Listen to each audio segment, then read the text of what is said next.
Bonjour mes chers lecteurs. Aujourd'hui, on va continuer ensemble la lecture de notre histoire mystérieuse, l'énigme de l'horloge enchantée. Prêt? Allons-y! Clara serra le médaillon en forme de lune dans sa main, son esprit bouillonnant de pensée. Elle ne savait pas exactement où elle était, mais une chose était claire. Elle devait suivre la lumière des étoiles, comme l'indiquait l'inscription. Tandis qu'elle descendait la colline, une légère brise caressa son visage, portant avec elle des murmures indistincts qui semblaient devenir des arbres eux-mêmes. En s'approchant de la ville ancienne qu'elle avait vue au loin, Clara remarqua qu'il n'y avait aucun signe de vie.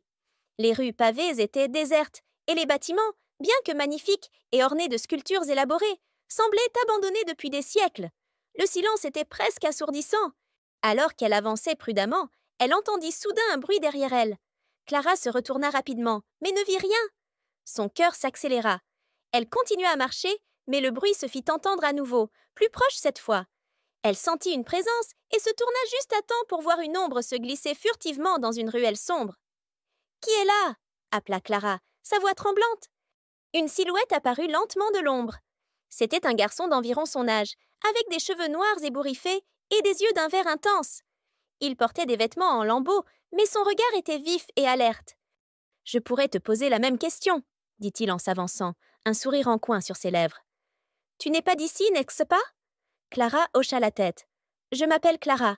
Je suis à la recherche de mon père. Et toi, qui es-tu » Le garçon la regarda un moment, avant de répondre. « Je suis Alaric, et moi aussi, je cherche quelqu'un. Peut-être que nous pourrions nous entraider. » Clara sentit un soulagement à l'idée de ne plus être seule dans ce monde étrange. « D'accord. Tu connais cet endroit ? Sais-tu où nous sommes » Alaric haussa les épaules. « C'est la cité d'Astralon, ou du moins ce qu'il en reste. Il y a des légendes qui disent qu'elle est située entre les mondes. Ceux qui y entrent ne peuvent en sortir qu'en résolvant un mystère caché, ou en trouvant quelqu'un qui peut les guider. »« Et qui cherches-tu » demanda Clara, intriguée. Alaric détourna les yeux, comme s'il hésitait à répondre. « Mon frère. Il a disparu il y a longtemps. On dit qu'il est venu ici pour trouver une relique magique. Je suis venue pour le ramener. » Clara sentit une connexion immédiate avec Alaric. Ils étaient tous deux en quête de leurs proches dans cet univers mystérieux. « Alors, nous cherchons tous les deux quelqu'un. Peut-être que nos chemins sont liés. » Alaric acquiesça. « Peut-être, mais il y a quelque chose que tu dois savoir. Cette ville n'est pas ce qu'elle semble être. Elle change, elle se transforme, et il y a des choses qui y rôdent. » Clara frissonna. « Des choses ? De quoi parles-tu » Alaric jeta un regard autour de lui, comme s'il craignait qu'on les entende. « Les gardiens du temps. Des créatures de magiques qui protègent les secrets de cette ville. Ils apparaissent quand on est trop près de découvrir quelque chose qu'ils ne veulent pas que l'on sache. » À cet instant, un grondement sourd retentit au loin, suivi d'un tremblement de terre qui fit vibrer le sol sous leurs pieds. Clara et Alaric échangèrent un regard inquiet. « On dirait qu'ils savent que nous sommes ici, » murmura Alaric. « Alors, que faisons-nous » demanda Clara, sentant son cœur battre à tout rompre. « Nous devons trouver un endroit sûr, » répondit Alaric. « Je connais un abri, pas loin d'ici. Suis-moi » Ils se mirent à courir à travers les rues labyrinthiques de la ville, leurs pas résonnant sur les pavés déserts. Derrière eux, le grondement s'intensifiait et des ombres se mouvaient, s'approchant rapidement. Ils tournèrent dans une ruelle étroite et Alaric poussa une vieille porte en bois qui craqua sous la pression. Ils entrèrent précipitamment dans une petite pièce sombre. Alaric referma la porte juste au moment où une silhouette massive apparut à l'entrée de la ruelle. À travers une fente dans le mur, Clara aperçut une créature étrange. Elle était grande, avec des yeux brillants comme des braises et une peau écailleuse d'un noir profond. Elle renifla l'air, puis grogna, avant de disparaître dans les ombres. Clara retint son souffle jusqu'à ce que le silence revienne. « C'était quoi, ça ?»« Un gardien du temps, » chuchota Alaric. « Ils sont attirés par la magie. Et les secrets ? Nous devons être très prudents. » Alors qu'ils reprenaient dans leur souffle, Clara sortit le médaillon de son cou et le montra à Alaric. « J'ai trouvé ça en arrivant ici. Il dit de suivre la lumière des étoiles. » Alaric examina le médaillon et hocha la tête. « Ça pourrait être notre clé pour sortir d'ici, ou pour trouver ce que nous cherchons.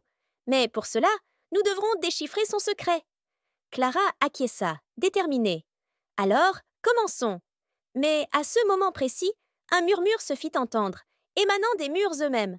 Une voix ancienne et énigmatique qui semblait les appeler par leur nom. Alaric et Clara échangèrent un regard surpris et, d'une voix tremblante, la vieille femme apparut dans l'ombre de la pièce, un sourire énigmatique aux lèvres. « Il est temps de faire un choix, » dit-elle doucement. « Le chemin vers vos réponses est pavé de dangers. Choisirez-vous la voie de la lumière ou celle de l'ombre ?» Clara et Alaric se regardèrent, incertains, mais sachant que leur aventure venait de prendre un tournant encore plus dangereux. Clara et Alaric se tenaient immobiles, leurs regards fixés sur la vieille femme mystérieuse. Son apparition soudaine les avait pris par surprise, mais il était clair qu'elle savait bien plus qu'elle ne le laissait entendre. « La voie de la lumière ou celle de l'ombre ?» répéta Clara, ses yeux scrutant le visage de la vieille femme. « Qu'est-ce que cela signifie ?» La vieille femme sourit doucement. « Chaque choix dans ce monde vous rapproche de vos réponses ou vous en éloigne. La voie de la lumière vous guidera à travers des épreuves de l'esprit, des énigmes à résoudre et des mystères à élucider. La voie de l'ombre, en revanche, vous fera affronter vos plus grandes peurs, des créatures mais de l'obscurité et des illusions trompeuses. » Alaric fronça les sourcils. « Pourquoi devons-nous choisir? Pourquoi ne pouvons-nous pas simplement chercher nos proches et partir? » « Parce que rien n'est aussi simple ici, » répondit la vieille femme, sa voix calme mais empreinte de gravité. « Astralon n'est pas un endroit ordinaire, c'est un royaume où le temps et l'espace se croisent, où chaque décision a des conséquences qui résonnent bien au-delà de ce que vous pouvez imaginer. Le choix que vous ferez déterminera le chemin que vous prendrez et les défis que vous devrez surmonter. » Clara serra le médaillon en forme de lune dans sa main. Elle sentit une étrange chaleur émaner de l'objet, comme s'il tentait de lui parler, de la guider. « Et si nous choisissons mal ?» demanda-t-elle inquiète. La vieille femme laissa échapper un léger rire. « Il n'y a pas de bon ou de mauvais choix, seulement des chemins différents. Mais souvenez-vous, chaque chemin a son propre prix. » Alaric et Clara échangèrent un regard. Ils savaient tous deux que leur quête ne serait pas facile, mais ils ne pouvaient abandonner. Alaric prit une profonde inspiration et déclara « Nous devons choisir la voie de la lumière. Si nous devons surmonter des épreuves de l'esprit, alors faisons-le. Nous sommes prêts. » Clara hocha la tête en accord. « Je suis d'accord. La lumière est notre meilleure chance de trouver des réponses sans sombrer dans l'obscurité. » La vieille femme sourit, satisfaite de leur décision. « Très bien. La voie de la lumière commence par une porte cachée, au cœur de cette ville. Pour la trouver, vous devrez suivre les étoiles. Mais attention, car même la lumière peut tromper. » Elle tendit la main et un rayon de lumière jaillit de son doigt, illuminant un passage caché dans le mur de la petite pièce où ils se trouvaient. Clara et Alaric s'approchèrent de la porte, prenant une grande inspiration avant de l'ouvrir. Derrière la porte se trouvait une grande salle, remplie de miroirs de toute taille. Certains miroirs étaient brisés, d'autres intacts, mais tous semblaient refléter non seulement leur image, mais aussi des visions d'autres lieux et d'autres époques. Au centre de la salle, une étoile d'argent brillait au sol, indiquant un chemin à suivre. « Suivez l'étoile !» murmura la vieille femme. « Mais sachez que chaque miroir cache un secret, et certains secrets sont mieux gardés cachés. » Clara et Alaric entrèrent dans la salle des miroirs, leurs yeux s'ouvrant en grand devant le spectacle étrange. Ils avancèrent prudemment, suivant le chemin tracé par l'étoile d'argent. À mesure qu'ils progressaient, les miroirs semblaient se mouvoir, changeant leurs reflets pour montrer des scènes du passé, du présent et peut-être même du futur. Clara s'arrêta devant un miroir qui montrait une image de son père, debout dans un jardin, souriant et en train de parler à quelqu'un qu'elle ne pouvait pas voir.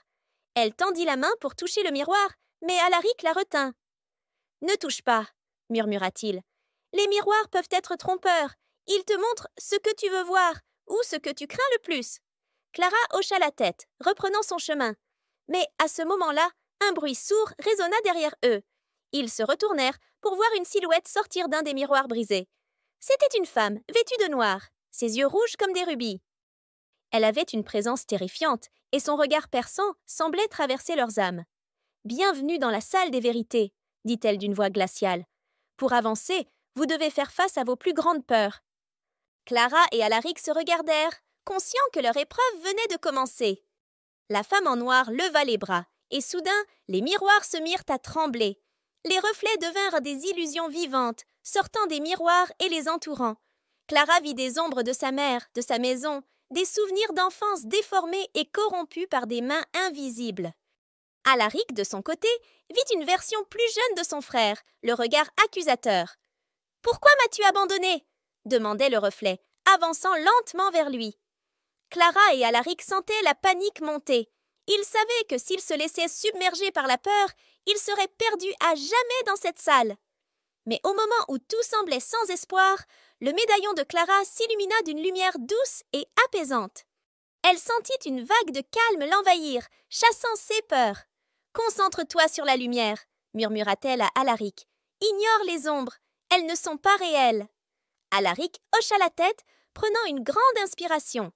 Il ferma les yeux, se concentrant sur la lumière du médaillon.